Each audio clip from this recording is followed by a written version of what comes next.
용산 갈 만한 곳 추천해 주세요. 용산은 어떻습니까? 용산은 일단은 제가 6년 동안 상담을 하면서 느낀 게 뭐냐면요. 지방 사람들이 엄청 좋아해요. 엄청 좋아하죠. 네, 용산을. 그러니까 저는 결과적으로는 많은 사람들이 사고 싶어하는 부동산을 내가 먼저 사야 된다고 생각을 하거든요. 그래서 많은 사람들이 어디를 좋아하는 걸 파악을 해야 되는 건데 어디 갖고 싶어요? 물어보면은 지방 사람들이 저한테 얘기하는 거 1등은 용산, 2등은 뭐 1, 2등이 비슷해요. 한강변. 그리고 세 번째로는 뭐 강남 주변의 대단지 이런 거 얘기 많이 하시거든요. 그래서 용산 같은 경우는 일단은 수요가 너무 많고 사고 싶어하는 사람이 너무 많기 때문에 그런데 보면은 용산 중에서도 용산 공원을 봤을 때 용산을 지도를 놓고 봤을 땐 서울 정중앙인데요. 서울 중앙 중에서도 이 용산 공원이 이렇게 크잖아요. 네. 그리고 오른쪽에 보시면은 서울 숲은 면적이 이 정도인데 공원은 그거의 지금 몇 배예요. 네. 그러니까 요거를 개발을 하면은 이제 포텐셜이 엄청날 것 같다는 생각이 드는 거고 그 이 용산공원 옆에 이제 국제업무단지 지구로 해서 여기에 뭐 100층짜리 2개가 들어온다. 고급 일자리가 들어온다. 그러니까 개발 호재가 엄청나거든요. 용산은. 그러니까 용산에 뭐 전철역에 뭐가 들어온다. 용산 사람들 신경도 안 써요. 왜냐면은 전철은 우리한테 큰 호재가 아니야. 우리한테 호재가 더 큰 게 너무 많으니까.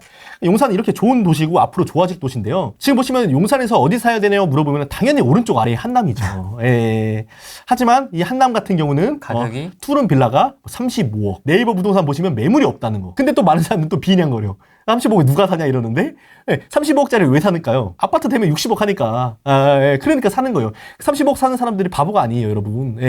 부자들이 다 이렇게 공부해서 비싼 걸 사는 거지. 절대 그 부자들이 어떻게 부자가 됐는지를 배우고 나도 할 수 있는 분야인가 보고서 따라 해야지 부자가 되는 거죠. 돈 벌었네 아이고 죄송합니다. 세금 많이 내. 이렇게 가면은 진짜 안 되는 겁니다. 망해라. 투기꾼 망해라.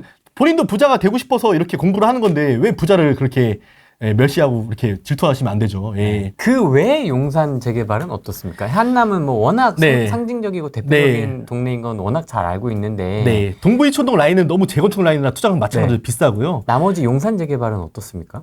이쪽에 보시면은 일단은 한강은 그래도 어느 정도 있는데 이 서울에서 서울역을 바탕으로 해서 지금 여기가 가운데가 하나가 남아 있잖아요. 그럼 얘 동네 같은 경우는 보시면은 한강변은 이렇게 많잖아요.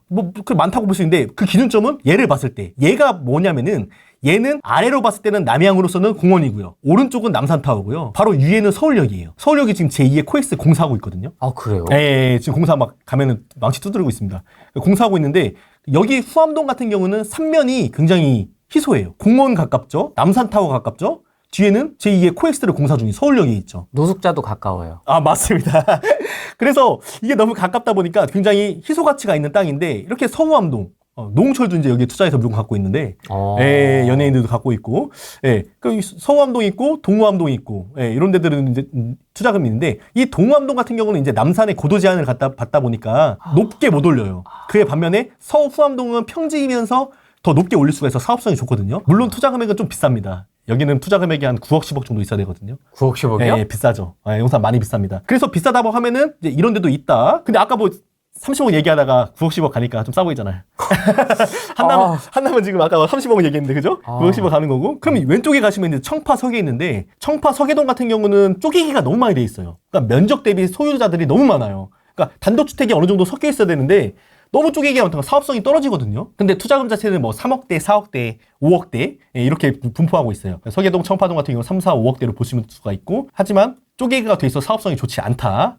하지만 3, 4억대로 있다라는 걸 가볍게 잡아드리고 싶고요. 국제업무단지구 옆에 보시면 이제 원효로 라인이 있는데요. 원효로 라인에 원효로 1, 2, 3, 4가 있고요. 원효로 1, 2, 3, 4가 있고 용문동 옆에도 추진을 하고 있고 지금 여기도 보시면은 이렇게 세 개가 이렇게 돼 있잖아요. 추진이 이렇게 되는데 또 가운데가 비어 있잖아요. 그래서 가운데 비어 있는 곳들이 보면 있거든요. 그런 거 좋아하시는 것 같아요. 그쵸. 왜냐면은 추진이 돼서 가격이 튀면은 제 먹잇감에선 탈락이에요. 얘 추진이 돼서 얘가 가격이 튀잖아요. 그럼 저는 그 옆에. 그게 딱 저의 먹잇감이에요. 근데 입지가 좋아야 돼요. 그래서 용산도 이제 2, 3억대로도 이렇게 원효로 때도 볼 수가 있습니다. 원효로 사가 같은 경우는 지금 투자 금액이 뭐 5억대 넘겠죠. 용산은 지금 저렴한 거는 2억대. 웬만한 거는 뭐 한 4, 5억대. 비싼 거는 투룸 빌라가 여러분 35억도 합니다. 용산도 색깔이 굉장히 다양하네요. 네. 이런 한남 이런 스타일도 있고 네. 후암동 스타일도 있고 맞아요. 효창공원 이쪽도 있고 맞아요. 그래서 투자자들이 많이 좋아하시는데 이왕이면은 용산의 오른쪽이 좋은데 용산의 오른쪽이 너무 비싸다 보니까 좋은 건 알지만 점점점. 그래서 투자금을 댔을 때 이제 서쪽도 충분히 매력이 있다. 요것도 댓글 많았습니다. 네네. 임기 내년 6월까지라서 오세훈이 지정한 모아타운 신통 조심해야 되는 거 아닙니까? 네네네.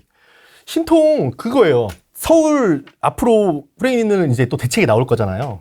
그러면은 서울 집값이 올라가면 대책이 나오는데 일시적으로 처방전을 하면 전 대출 규제가 맞아요. 왜냐면은 그동안 서울에서 규제를 해왔을 때 대출 규제를 했을 때마다 시장은 얼어붙었거든요. 이제 그거를 이재명 정부가 지금 정확히 알고 있는 거예요. 그동안 정부 정책을 써봤는데 시장이 어떻게 변하구나라는 걸 알고 있어서 이번에 대출 규제를 한 거고요. 결과적으로는 재개발, 재건축, 이 공급 얘기가 나올 수밖에 없는데 지금 서울시에서 스탠드는 약간 공공을 많이 해서 뭐 임대도 많이 넣고 하는 스탠스로 가고 있는데 공공을 많이 해서 재개발 추진한다. 그럼 제가 소유주 입장이잖아요? 그럼 저는 그러죠. 그럼 제가 왜 해요? 그렇죠. 그러니까 결과적으로 서울에서 재개발의 땅이 될 곳들이 많이 있으면은 저는 희소 가치가 없다고 보는데 대단지로 희소 가치가 될 땅들은 서울시장이 바뀌더라 하더라도 제가 옆리 구역을 어머니나 장인어머니나 사드린 것처럼 재개발이 해지가 됐지만 입지가 좋으니까 언젠가는 되겠지라는 수요가 있으니까 가격이 안 빠질 것 같으니까 산 거거든요. 그래서 사실 뭐 시장이 바뀌더라도 저는 사실 재개발 서울 투자하고 5년 동안 안 팔 거거든요. 예, 그러니까 내가 이거를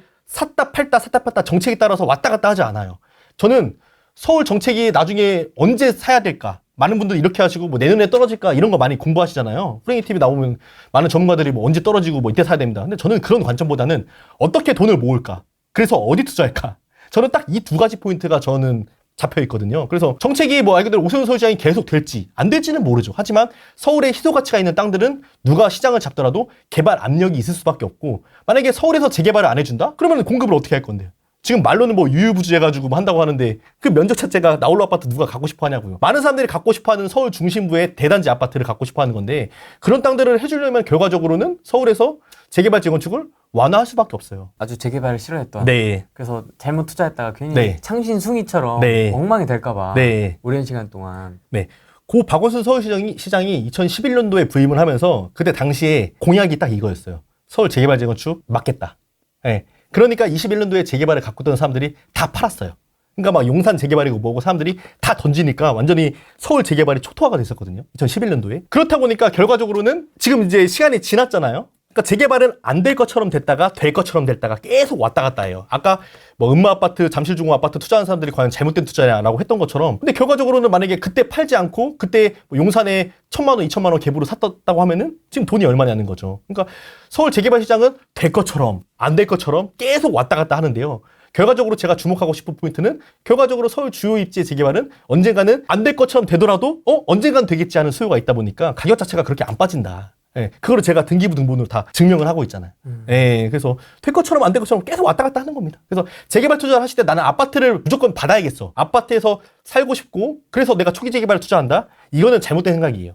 언제 될지 모르는데. 근데 나는 서울 재개발 투자를 해서 돈을 불려서 내가 원하는 아파트를 사고 싶어. 이런 분들은 이 투자 수익률이 높다 보니까 이 서울 재개발을 꼭 공부를 해보셔야 되죠. 아, 이렇게 벌어서 원베일리를 사는 거지. 그쵸. 근데 원벨리는 더 도망가겠죠.